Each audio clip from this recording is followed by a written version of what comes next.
sabe o que é Bitcoin? Em menos de 10 anos, essa moeda digital movimentou quase 26 bilhões de dólares. Apesar do crescimento, esse mercado ainda não é regulamentado. E tem muita gente ganhando dinheiro com esse investimento. Mas será seguro? A carteira está vazia, mas o celular pode acumular moedas digitais. Elas estão em alta. Só este ano o Bitcoin teve valorização de 64%.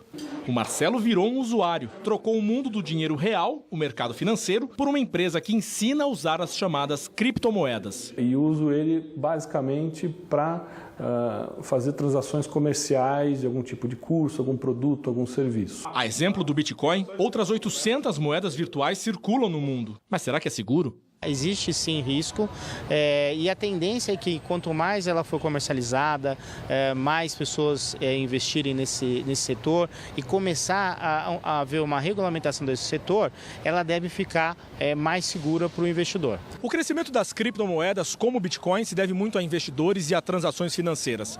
Para que elas sejam cada vez mais usadas no dia a dia, por exemplo, para entrar numa loja e comprar uma roupa, vai depender muito do comércio em geral começar a aceitar esse tipo de moeda. No Brasil existem poucos lugares, mas no Japão virou moda após o reconhecimento oficial como moeda pelo governo de Tóquio. Mas nos demais países, como não tem lastro, ao contrário de uma moeda tradicional, e não é regulamentada nem fiscalizada, depende da confiança dos usuários. Você tem uma moeda estável, segura, que não depende de governos, que não está sujeito a confiscos, que não está sujeito à volatilidade política. O que o governo devia fazer é descriminalizar e modernizar o tratamento que dá ao câmbio, da mesma forma que ele dá a outras mercadorias no país. E para falar sobre o Bitcoin, recebemos o jornalista especializado em tecnologia, Etevaldo Siqueira, e Diego Barreto, professor na Casa do Saber e mestre pelo IMD, Escola de Negócios Suíça. E você pode participar com suas perguntas e comentários pelo Facebook e pelo Twitter. Diego, Etevaldo, obrigada por aceitar o nosso convite, para nos ajudar a entender, melhor esse universo aí do Bitcoin. Por que é uma moeda importante e que vale a pena, sim, explicar, vale a pena aqui chamar a atenção? Ela representa uma quebra de paradigmas, um salto tecnológico tão importante quanto foi o nascimento da internet ou o nascimento de invenções importantes na história da humanidade. Com a diferença que ela é quase que a realização de uma utopia. Eu diria, por exemplo, que não foi a única moeda virtual que se pensou na humanidade, mas na medida em que ela veio acompanhada de um sistema de registro que se chama blockchain, que dá a ela, pelo menos até agora, do ponto de vista teórico, uma segurança quase que inviolável, à prova de fraude. Então, isto ganha uma significação muito diferente pelas perspectivas, pelas aplicações e por tudo aquilo que nós podemos discutir em detalhes daqui para frente. Um outro viés extremamente importante do motivo de entender o Bitcoin nesse momento é que o mundo passa por uma revolução em termos de em relação a como as transações se dão entre as pessoas, Basicamente, você tem duas grandes quebras de paradigma. Um é a figura do intermediário e o outro é a figura da credibilidade, ou a conceituação da credibilidade. Se a gente pegar exemplos simplistas como o Airbnb, Uber, entre outros grandes avanços nos últimos 5, 10 anos, eles nada mais são do que, em conceito, o que o Bitcoin está fazendo. É você tirar o famoso intermediário que agregava muito pouco valor e colocava muito custo nas transações. Por outro lado, você tem uma revolução no conceito da credibilidade, Os bancos, ao longo dos séculos, eles se estruturaram em torno da credibilidade, Os bancos, de forma geral, começam com grandes famílias em determinados países ou com o próprio Estado, dizendo: eu sou uma pessoa que tem credibilidade, confie o seu dinheiro em mim. A internet tem revolucionado isso. Você aceita alugar algo no Airbnb porque você acredita naquela plataforma, você acredita na contraparte que aquela plataforma aceita. Então, existe uma quebra de paradigma. Estamos mais uma vez rumo a outra grande mudança, Que a internet tem trazido aí uma velocidade muito impressionante. Mas, assim, eu confesso que pesquisando hoje sobre Bitcoin para entender melhor, apareceram ali vários termos que eu acho que vale a pena aqui, O Etevaldo já colocou agora mesmo blockchain, que vale, nós já vamos explicar. Mas o Bitcoin, de uma forma assim didática, o que significa? Bom, é a moeda baseada em bits, que são unidades de informação digital. Quer dizer, na realidade, o nome tem tudo a ver com a natureza da moeda, que é uma moeda virtual, no sentido que ela não é física, não é tocável, né? Nós não podemos armazenar como se armazenam moedas dentro de um cofre. Podemos armazenar da mesma maneira que nós armazenamos bits em um computador. Essa é a primeira semelhança. Agora, a grande função dela é realmente, na medida em que se estabelece uma relação de pagamento entre duas partes, é eliminar a intermediação, por exemplo, dos bancos. Em princípio, os bancos parecem ser resistentes à introdução de uma moeda virtual que elimine a intermediação. Todos os que trabalham com intermediação, né, vão impactar. Já do ponto de vista do sistema de registro, o livro-razão contábil do Bitcoin, os bancos estão altamente interessados, porque o blockchain pode dar muito mais segurança a depósitos, a documentação, e não só no âmbito bancário. Blockchain vai poder ter... O que é o blockchain? Blockchain é uma cadeia de blocos, quer dizer, na realidade é um sistema em que todas as informações criptografadas da moeda ou de outros valores estão distribuídas em pontos diferentes, não necessariamente num supercomputador. É muito mais uma estrutura de dados, né, virtual, quer dizer, e que tem uma segurança extraordinária. Por ser de uma criptografia ultra avançada, ela é muito resistente até aqui a fraude. Tá? Agora, vocês colocaram, não tem intermediário, né? Então, quem é? Eu estou interessado, então, em comprar bitcoins. Quem é que está do outro lado, então? Quem seria o banqueiro dessa história, né? A viabilização disso é exatamente o blockchain. Né? Então, o blockchain nada é mais do que um sistema que vai te permitir transacionar com outras partes dentro de um sistema que você é parte e que você colabora para a segurança dele. Então, quem está na parte de lá nada é mais do que uma pessoa física ou jurídica, literalmente com um computador, literalmente com um wallet, que é uma carteira virtual, possuindo moedas e que vai transacionar. Então, a brincadeira que eu gosto de fazer é como se você fizesse um câmbio daqui para um amigo que mora na Itália, só que todo esse processo que você tem que fazer hoje num câmbio tradicional, você faz de uma forma simplista apertando um botão no computador. Quer dizer, então, por onde começar? Eu estou interessada, então, em comprar bitcoins. O que eu devo fazer? É como procurar uma corretora, por exemplo? Qual que é o primeiro passo? Bom, o primeiro passo é encontrar exatamente o endereço, a primeira porta de entrada. Isso é uma coisa curiosa, porque isso não é muito divulgado, mas de que maneira, por exemplo? Eu sei como entrar no Google, sei como entrar no Facebook, eu tenho meu endereço lá, eu tenho uma opção de coisas. Eu não sei, talvez o professor pudesse dar como é que uma pessoa, aquele fraudador que pede um resgate em bitcoins, né? A vítima, como é que faz para depositar esses bitcoins? O início da sua participação, ela é tão simples quanto entrar num site, fazer um cadastro, passar seu cartão de crédito e adquirir bitcoin. Então, é literalmente procurar qualquer prestador de serviço que faça isso na internet, como se fosse um banco. Você faz um cadastro com 10 informações pessoais, passa seu cartão de crédito dizendo eu quero comprar. Como entrar nesse site sabendo que é seguro? Isso de fato é, então, um site seguro para compra de bitcoins? Os principais sites do mundo já são sites populares. No Brasil, como se discute muito pouco, se transaciona muito pouco, ainda tem-se a impressão de que é algo um pouco marginalizado. Na verdade, não é. Mas qualquer pesquisa no Google, onde você escreva Bitcoin, comprar bitcoins, vai te endereçar para sites com muito respaldo. E a forma de você identificar a qualidade desse site é literalmente observar os comentários que existem na internet sobre ele. E é tudo muito simples. Eu diria que em 2 minutos é possível fazer a pesquisa, se cadastrar e comprar Bitcoin.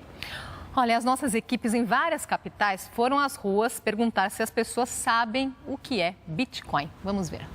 Você já ouviu falar em Bitcoin? Não. Bit o quê? Não sei não o que é isso. Tem ideia do que seja? Não tenho ideia do que é isso aí. A moeda da web. Eu tentei usar, só que tem que fazer alguns processos lá, aí acabei não usando. Nunca usei, mas tenho curiosidade de usar. Eu soube que nos últimos anos ela valorizou muito. Tem muita gente que investe no Bitcoin. Você ouviu falar aonde sobre ela? Eu ouvi quando houve uns roubos de uns hackers. Foi a primeira vez que eu ouvi falar. Você já utilizou? Não. Nem confiaria em utilizar, porque eu acho uma insegurança muito grande. A gente tem leis para tudo, mas a lei para a internet ainda é muito fraca, então eu morro de medo. Olha só, pelo retorno, né, a maioria diz que não, foram em várias capitais, que não desconhece o Bitcoin. E entre os que conhecem, tem muitas as dúvidas. A moça ali, nossa, eu morro de medo de usar, será mesmo segura? Bom, eu acho que, em primeiro lugar, como toda novidade, uma novidade numa área tão sensível, tão importante como a moeda, o valor econômico que ela pode ter, né, ela cria realmente resistências e dúvidas. Né. Há muita gente que tem resistência contra antibióticos, ou tipos de terapias diferentes, baseado em uma opção de coisa. E agora imagine para a grande população, primeiro que não tem todas as informações sobre a tecnologia, sobre o grau de segurança, sobre os riscos. Que existem riscos, nós sabemos. Os riscos, até, por exemplo, quem está mais feliz hoje no mundo com o Bitcoin são os fraudadores que escapam, que podem pedir resgate, que não é absolutamente rastreável, tá certo? Não é verdade? Isso...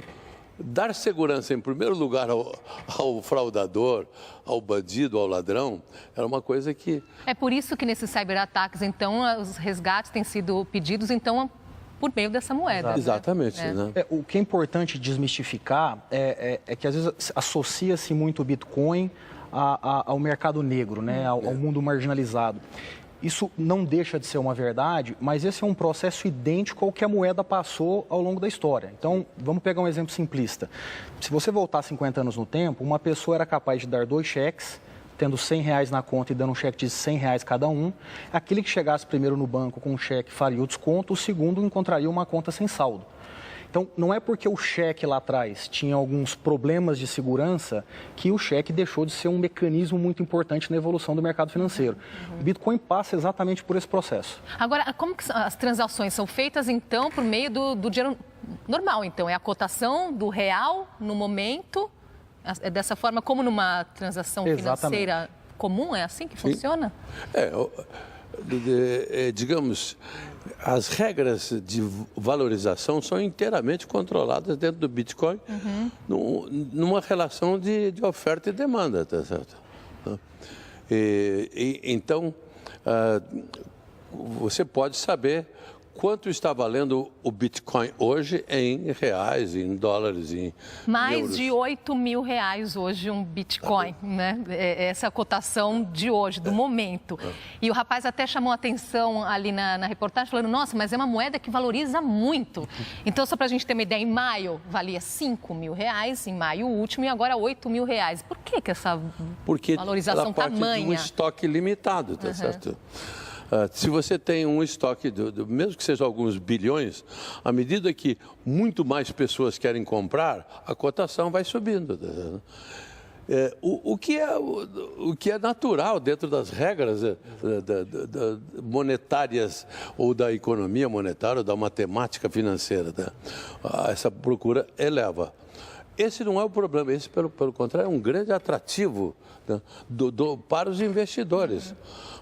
Nós conhecemos, e talvez a gente vai mostrar aqui casos em que pessoas que investiram coisas ridiculamente pequenas, como poucos dólares, ficaram milionários. Né? E não é mágica nenhuma, não houve fraude, ninguém foi lesado, tá certo? Mas é um fato novo, revolucionário para o mundo todo hoje. Tá? Peguemos um tempo um pouco mais longo, né? Se a gente olhar o Bitcoin ao longo do tempo, desde a sua criação, a volatilidade é muito alta. Então, algumas pessoas olham com esse ângulo e dizem, nossa, a volatilidade é alta, o risco é muito grande. Outras pessoas olham com o ângulo de um período como você citou e parece ser um investimento extremamente atrativo. A realidade, a analogia que ela é muito importante, é que o Bitcoin hoje nada mais é do que um ativo que ainda tem baixa liquidez. E tudo que tem baixa liquidez tem uma volatilidade muito alta. Então, pegamos o exemplo do imóvel. Né? Um imóvel, no momento de baixíssima procura, para se vender, tem que se vender por muito barato. No momento em que a economia está extremamente aquecida num bairro que faz muito sentido para aquela região, para aquela população, o preço sobe muito rápido. Então, isso é típico de ativos ilíquidos. A tendência é que, à medida que o Bitcoin vá ganhando mais adeptos e vá ganhando mais liquidez, essas volatilidades tendem a ir diminuindo. É o mesmo exemplo de você comparar a volatilidade de uma moeda como o dólar e de uma moeda como o real. A tendência natural é que o real seja muito mais volátil que o dólar. Tem perguntas aqui chegando, nós vamos mostrar esse exemplo de quem ficou milionário também daqui a pouquinho. Okay. Vamos fazer uma pausinha agora, saia daí.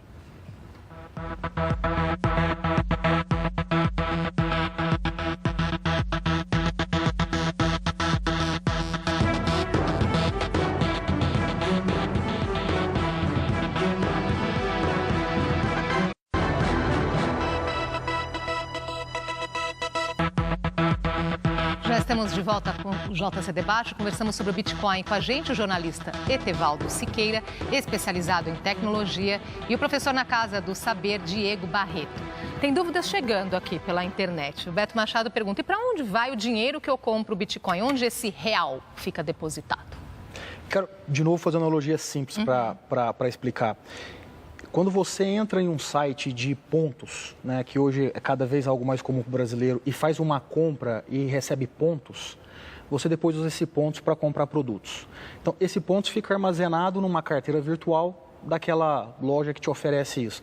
O Bitcoin é muito similar, né? É uma moeda, é diferente disso, mas a lógica é a mesma. Você literalmente compra um dinheiro, Bitcoin, que fica armazenado numa carteira. Quando você transaciona, vendendo ou comprando, isso vai literalmente subtraindo ou adicionando no seu extrato. Tão simples quanto isso. Nós vivemos num mundo de armazenamento virtual também, que a gente chama computação em nuvem, e que, na realidade, embora muitas piadas foram feitas na internet sobre onde está essa nuvem, até uma ex-presidente da República discutiu muito num vídeo o que é essa tal de nuvem, como é que pode ter informação guardada na nuvem. Na realidade, a nuvem é um símbolo dos gráficos antigos. Você tinha ligação entre computadores e a internet era considerada a nuvem. Tá? Hoje, a nuvem, do ponto de vista físico, são os grandes data centers, são aqueles, digamos, a infraestrutura que armazena informação em grande quantidade. E isto é uma infraestrutura vital no mundo hoje. O mundo que tinha há 10 anos alguns milhares de data centers, hoje tem alguns milhões. Tá certo? Adoro esses exemplos que eu acho que fica tão claro de entender, né? Vamos a mais dúvidas. Uma das perguntas vem de Rio Branco, no Acre. Recentemente, sites foram atacados, sites que se autodenominam bancos, né? Foram atacados por hackers e roubaram bitcoins, porque não tem uma certa segurança até então sobre essa moeda, né? Assim, a minha pergunta fica, como é que eu armazeno o bitcoin de forma segura? O que foi roubado, de fato, não foi o Bitcoin da carteira de alguém, né? O que foi feito foi uma chantagem em que alguém teve que pagar com Bitcoins para poder sair daquela chantagem. O que é muito comum hoje é, por exemplo, roubar a sua senha e dizer, me paga que eu devolvo sua senha. É evidente que isso é algo muito negativo, mas, de novo, por analogia, vamos olhar o que acontece com o dinheiro. Quando se sequestra um ser humano e se cobra uma entrega em dinheiro, o evento é o mesmo. Então, o Bitcoin não é mais ou menos seguro. Ele vive uma experiência que é diferente da experiência do dinheiro. Sim. Se eu tivesse um Bitcoin e não tivesse um dinheiro ou um cartão de crédito na carteira, talvez eu não fosse assaltado na rua. Então, são só situações diferentes, mas eu não chamo ela de mais ou menos perigosa nesse momento. Vamos trazer mais uma dúvida? Que tipo de negócios ou serviços a gente pode fazer hoje, principalmente na internet, que rendam o Bitcoin para a gente?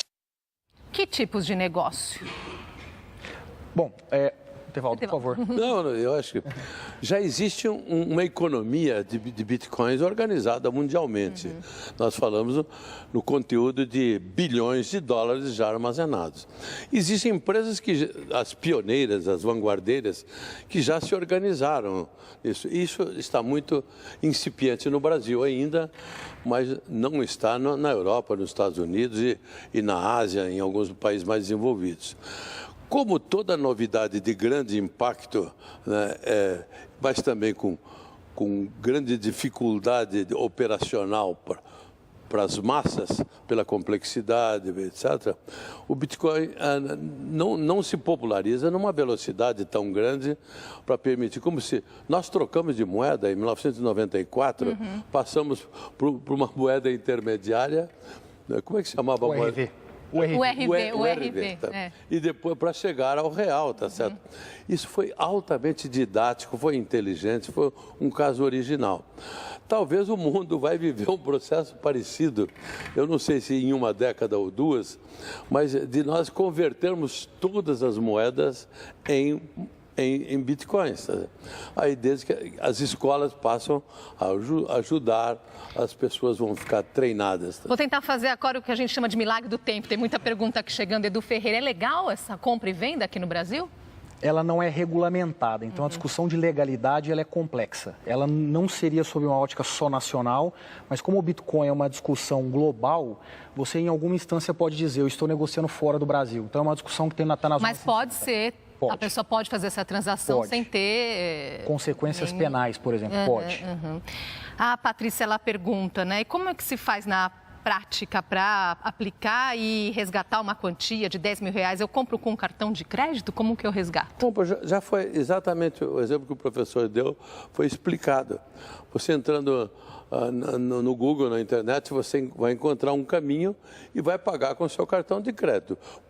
Pode ser que possa pagar com outros meios também, mas é o mais usual. Tá? Nós prometemos aqui mostrar, né, como que as pessoas estão ganhando dinheiro com isso. Vou chamar aqui uma reportagem mostrando que $1.000 viraram 10 mil, que viraram 50 mil, depois 100 mil e que agora já ultrapassam $1 milhão. Tudo a partir de um investimento em bitcoins feito por um menino de 15 anos.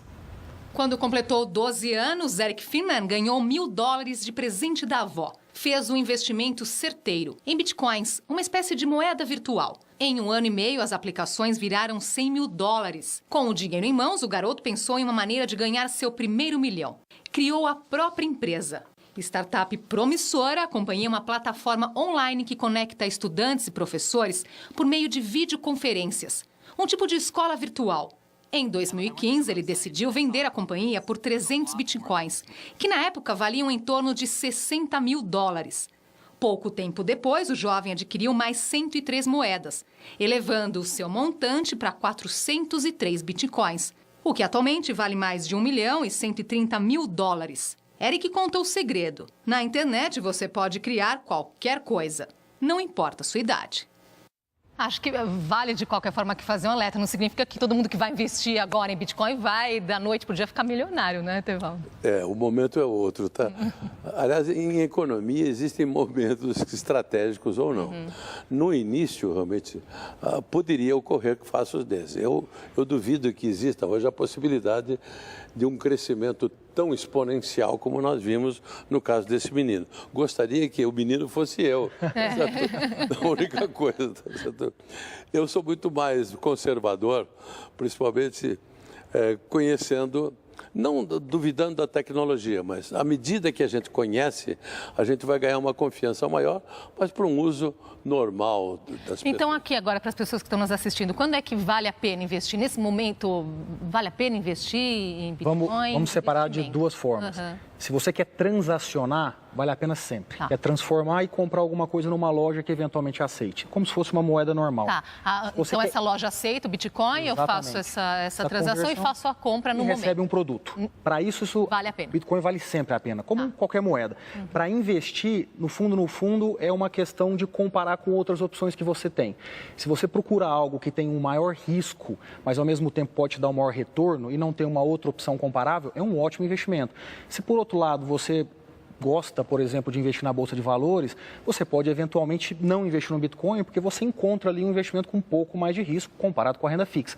Então é muito mais uma decisão de portfólio do que isoladamente optar pelo ativo. Que cuidados tomar? Todo cuidado primeiro, eu acho que é fundamental, a gente não tocou num ponto que é o comportamento do usuário, que na internet fornece seus dados com muita facilidade, senha, informações confidenciais, e depois se queixa que os dados foram roubados e que ele foi vítima de qualquer tipo de fraude. 95% das fraudes que ocorrem em todo o sistema financeiro, principalmente atual da internet, decorrem da falta de atenção, de cuidado ou de informação do usuário. Então, os outros é que são muito mais tecnologicamente mais difíceis de ser. Mas o futuro aponta no sentido de que logo mais eu quero fazer uma compra, mas eu aceito moeda virtual? Sem dúvida alguma. Sem dúvida, isso vai ser mais rápido que talvez em 2 ou 3 anos você vai nos chamar aqui para a gente conferir algumas previsões. Maravilha, as pessoas aqui estão elogiando muito a nossa conversa de hoje, dizendo que cada dia é um tema diferente, esse é o nosso desafio mesmo. Muito obrigada pela aula de hoje e até uma próxima. Obrigado. Muito obrigada pela sua companhia, uma ótima tarde para você, bom fim de semana.